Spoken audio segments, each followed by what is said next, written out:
Every year between June or end May to October, the Pakistan Army has always created something along the line of control. But this kind of attack has given Pakistan, the Pakistani deep state or the RSI or the army, a deniability. They wanted to do it because it keeps the situation alive. Now by us talking about it, by all the others talking about it, they have kept the issue alive. Launched it with the sole idea of hitting the airfield and probably hitting the helicopters that were parked.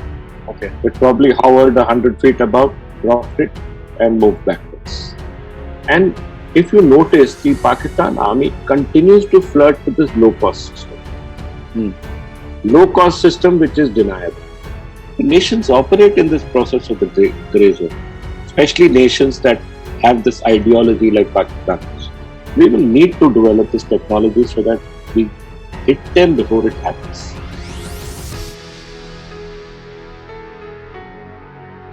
Hello and welcome to Dev Talks. This is a out-of-class edition to talk about dastardly attack in the Jammu Air Base with drones suspected to be from Pakistan, of course, led by some terrorist organization that our intelligence agencies are trying to get a hold of. To discuss that, I have with me Lt Gen Shaukeen Chauhan, PVSM, AVSM, YSM, SM, VSM. The general was commissioned into the 11 Gorkha Rifles in December 1979, and during his course of service, he served in various different theatres across the country. Commanded 1 Corps, 8 Mountain Division, 70th Mountain Brigade in Kashmir, in Eastern Ladakh. He's got vast experience in anti-terrorist operations in Kashmir as well as in the Northeast when he was the Director General of the Assam Rifles. And he has served at the apex level in the Ministry of Home in counter-terrorism activities. And I think that's where General's experience will come into play. Thank you, sir, for joining me for this short session to analyze what happened at Jammu. Thank you, Adi. Thank you for calling me. Indeed, you mentioned the issue about Pakistan's attack or Pakistan's proxy's attack on the Jammu airfield early morning. And it's a different situation. It's different from what Pakistan has tried before. But I'm certain that since we got away without any casualties or damage, the Indian Armed Forces will learn very quickly and will have taken out countermeasures by today. They also tried something today in the morning. Yes. But they were once again unsuccessful. So I'm certain that it's just a matter of time before this particular low-level technology drones that they're trying to hit us with will also lose their relevance or capability to hit us. Sir, I hope they do, sir. I'd like to introduce this topic by saying that General Shaukeen has been kind enough to give me a talk about the use of these drones and different kinds of drones in a battlefield scenario. This talk deals in detail with types of drones, their uses, their advantages and disadvantages in a war fighting sort of a situation. In this, we would talk specifically about this attack that was conducted on the Jammu Air Base. The video with the details would be released shortly after this one. So keep a track of that particular video because that will give you a lot more detail about what this technology is all about and a very realistic picture, if I may add. So my first question, in your opinion, what really happened on that very night when this attack took place in Jammu, and where do you think it originated from? Adi, the jury is still out on what exactly happened. But at the damage end, at the Jammu airfield damage end, there's a crater on the roof, which is about 3 feet in size. And there's another crater off the roof, which is also about 3 feet high. So obviously these are explosives. They have been dropped from the top, not by an artillery weapon. And these explosives were probably designed to go off on impact. I would not say that the explosive was more than a kg, probably less than a kg. It's not RDX. So exactly what has happened, we are still finding out. These explosives were carried by a low-level technology drone. That's what we envisaged because there was no other way that the damage could have been done to the roof of the one of the buildings of Jammu Airfield.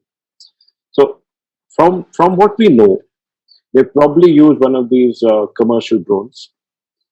Uh, could they have uh, moved it from across the line of control or the international border is a moot point because drones of this kind of technology don't have the range. Could they have used one of their terrorists who already infiltrated to do that? Probably. So, from what I feel has happened, one of their proxies, either the Jaish or the Lakshar-e-Taiba, has were told were carried this drone, brought it to a place which was about say 10 or 15 kilometers, away from the airfield, launched it with the sole idea of hitting the airfield and probably hitting the helicopters that were parked. They have probably used Google Maps to navigate, so we're not very sure because because Google Maps are not so accurate. They probably hit the wrong place. So that seems to have happened, Adi. We're still trying to track the pathway backwards. We haven't yet been able to track the pathway backwards.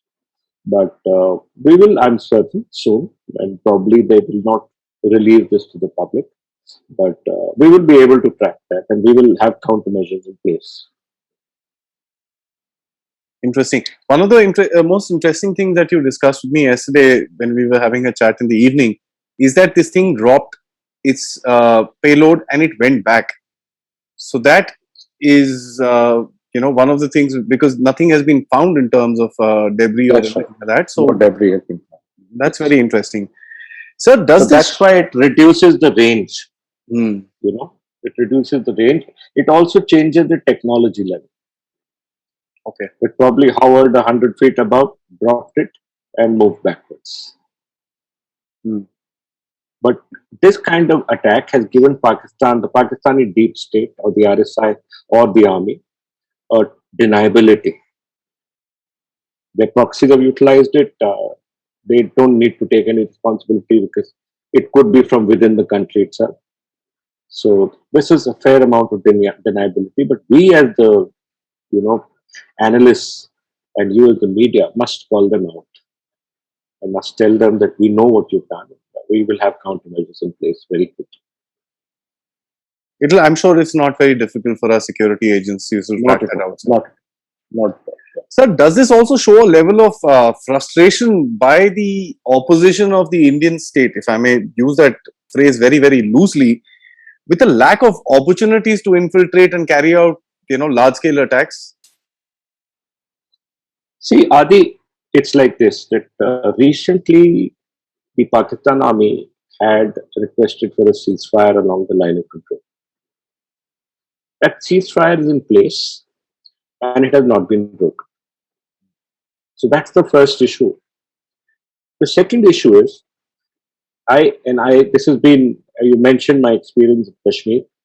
I first went to fight in Kashmir in the late 1983. That's the first time I was inducted into Kashmir.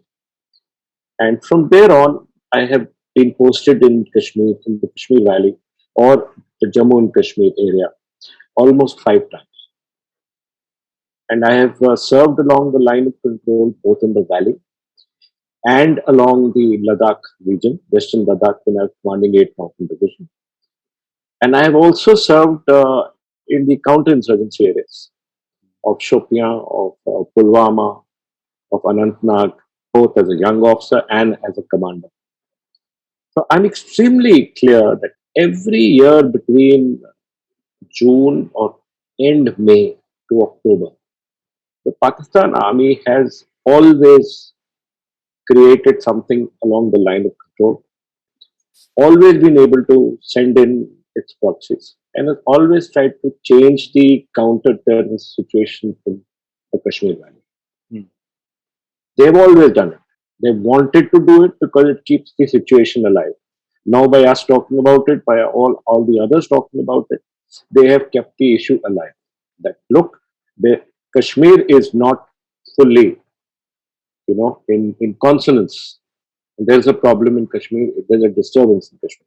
So this is the reason why they will continuously try and keep the situation uh, in Kashmir alive, and this is the way by which they do it. Either by infiltrating terrorists or by carrying out some innovative way by which they can create a problem and have it come out in the media.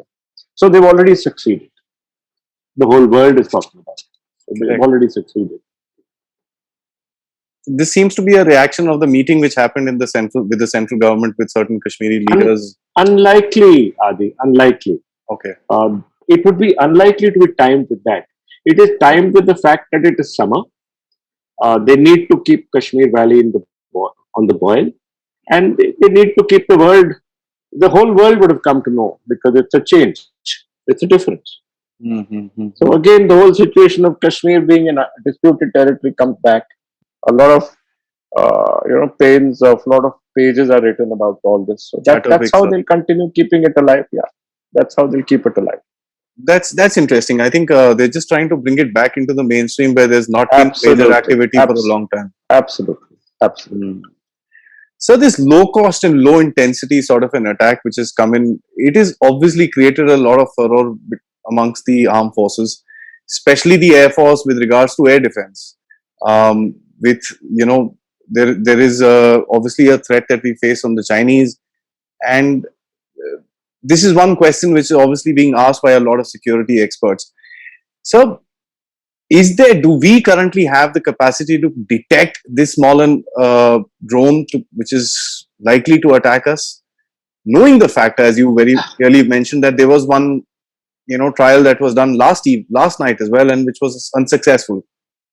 So how do we stand in this whole arena, sir? See, the issue about surveillance is that all our radars are actually triggered to deal with high flying, high performance aircraft, Hmm. where the signature of the aircraft is much larger than the signature of a 2 feet by 2 feet drone. And this drone is just too small, really small, for it to have any kind of signature on a radar. So at present, as it happened today, the signature will be detected manually. But we will be finding a way by which we can reconfigure these radar to also look at these low flying, slow flying objects, so that we can have some kind of idea about from where they come. So, like I said, surveillance is a complex job, it's a complex technology. It's used to find some other kind of equipment, the high performance aircraft. Jammu, as you know, is just next to the international boundary. Any plane taking off from Pakistan, from the edges of Pakistan boundary, would take less than a minute to fly over them. Yeah. So, well, these small moving aircraft, small moving drones are literally undetectable, especially at night, other than the noise that they make. So, we'll find the countermeasure very quickly, and we've got troops along the line of control and the international boundary. So, it's a matter of time where we'll be able to detect. Interesting. So, how do you see the Pakistanis with their proxies, as you mentioned, trying to use these kind of tactics again? Because these lone wolf attacks, somewhere or the other, have it's quite beneficial to them because they don't really have to expend any manpower. There's no blood on their side. How do you see this tactic being employed in the future as well? See, Adi, when they started this infiltration of the terrorists into India, it was a low cost deniability system. Yeah. They would recruit these uneducated boys from many of their madrasas, radicalize them, give them a weapon, train them for 5 days, send them in, and let them cause as much damage as they can. Or if they're dead, they're dead. It doesn't matter to them. It was a low cost system. And if you notice, the Pakistan army continues to flirt with this low cost system. Hmm. Low cost system which is deniable, right? So they'll continue to flirt with this. They'll continue to find some reason or the other, or some technology or some person or the other who can continuously do it. You called it lone wolf because that's interesting. If it was lone wolf, it would not be connected with these terrorist groups. It could very well be one chap who's using this and who's doing that. But my feeling is it is a terrorist group proxy to the Pakistan army who has trained its people to do this and will probably continue to do it till their supplies exhaust or this process is no longer viable. Hmm. But the issue is that it's already been successful. The world is again talking about it. So that's it. If two terrorists had been killed in Jammu trying to attack the Jammu airfield, no one would have bothered. But the fact is that they've tried something different and something in the realm of what has been been used recently in conventional war. So they obviously got more eyeballs for it, and that's what they wanted. That And is if they've very, been able to damage anything else, it's so much the better. of course, yes, of course. That is very interesting considering the fact that the Pakistanis are trying to show a clean face towards the world.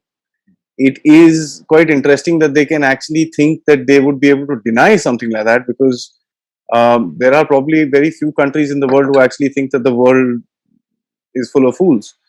How do you really see them even proposing a plan, knowing very well? I'm sure they're not idiots sitting over there who don't know what's happening.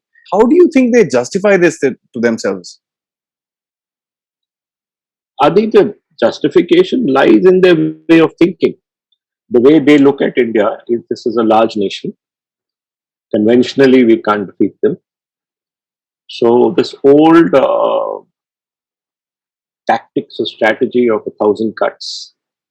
This is one of the many thousand part of that 1,000 cuts. Okay, let's try anything as long as there's deniability.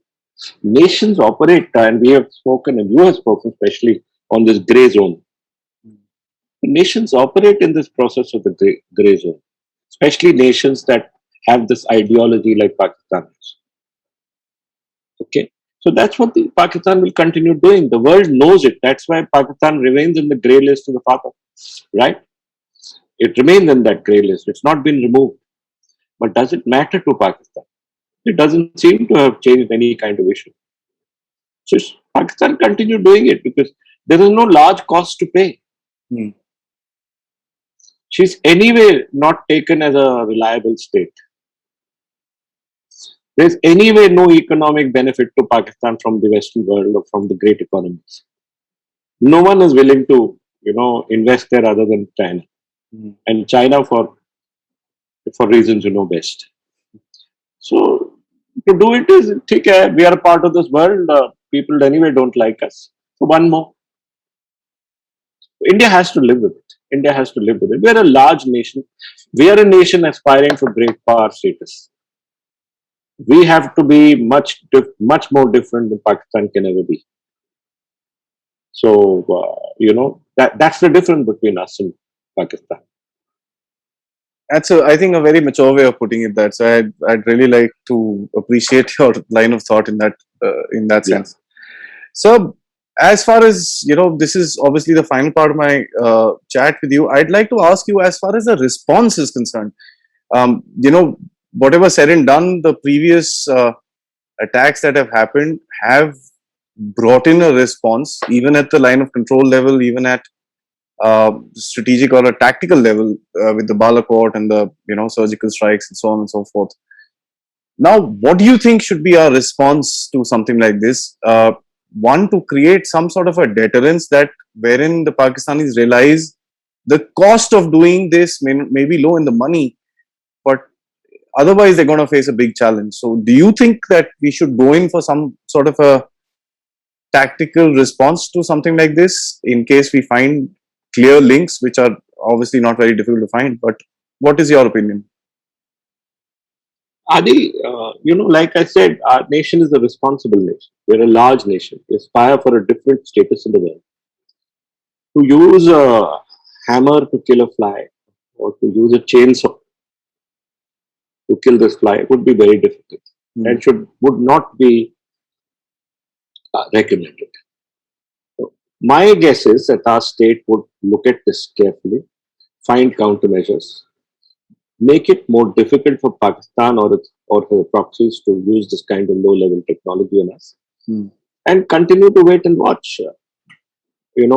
Since I've been a GOC on the line of control, for a long time, Adi, I used to find Pakistan would be firing on my posts, and we would say nonsense about it.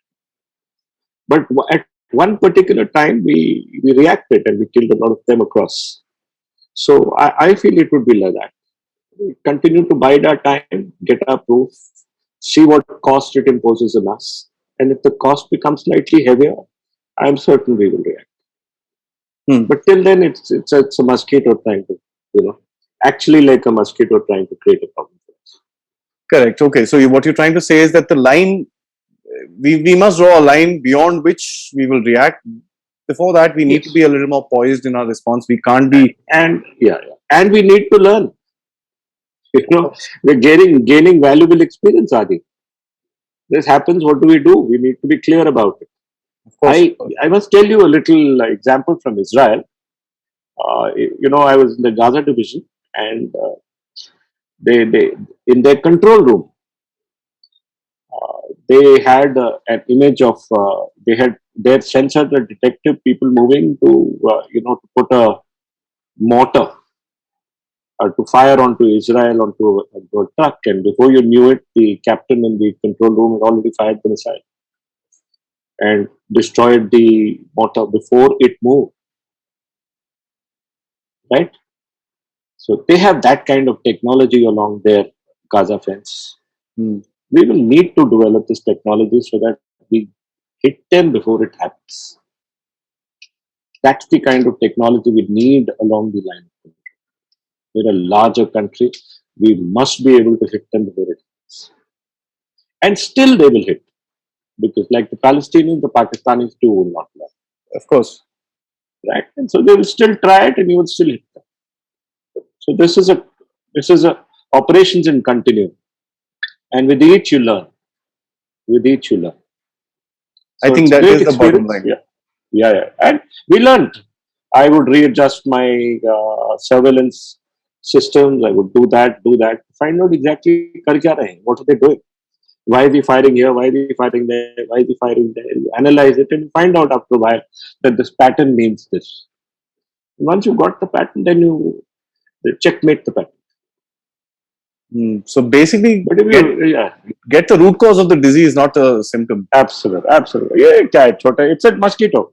Right now, you need just a swat of the mosquito. After a while, we will have come to know the pattern and we'll be able to hit them back. I must say, sir, that's a very balanced view from all the rhetoric that we've heard yesterday, starting from Thank you. surgical strikes to Pakistan Tordo and everything like that. Um, and one of the reasons why I wanted to talk to you about this is because I've realized that you have a very balanced view, and that can only come, as you say, once you learn. Yeah. It is very easy to say, let's hit back, let's attack, let's this, let's that. But I think I agree with you. Yes, there must be a retaliation. There is no question about it. But the retaliation has to be gauged. Yes. Even Absolutely. the Balakot surgical strikes were done after 10 to 15 days. They gauged everything, they sought everything, got the And evidence. also And the response of the Pulwama attack, which killed 44 of our CRPF boys. yes, So it's also based on a the response. balance, yes. The Hmm. balance, right? We're a responsible nation, Adi. These are small mosquitoes. Let's see the rest. Let's see how it comes about. I think that's brilliant. I think what the general has brought out here is more than anything else that we must take these kind of incidents as opportunities for us to learn and improve. It is high time that India looks at its defenses. It looks at the new age technology that it can be attacked with and countermeasures to that, because we don't have any such ambitions. We've never portrayed Yeah. them. I don't think any of our anybody in the Indian Army is training to tie up a small grenade under a drone and fire it No, no, against the Pakistan. Most foolish. So it's a exactly. You stole the words out of my mouth. So it's one of the most foolish things that you can do because it's inaccurate. It creates more noise than an impact than the effect of what they wanted to do. But that's a very balanced approach. I'd like to thank you on this because I think the people of the viewers would love to hear the other side, a mature approach to the situation rather than going gung ho about every little thing that goes across. When I say that, I'll let me be very, very clear. I don't accept as per se, but it is also important for us to look at the larger picture. Sir, thank you so much. Thank you, Adi. Been a pleasure talking to you.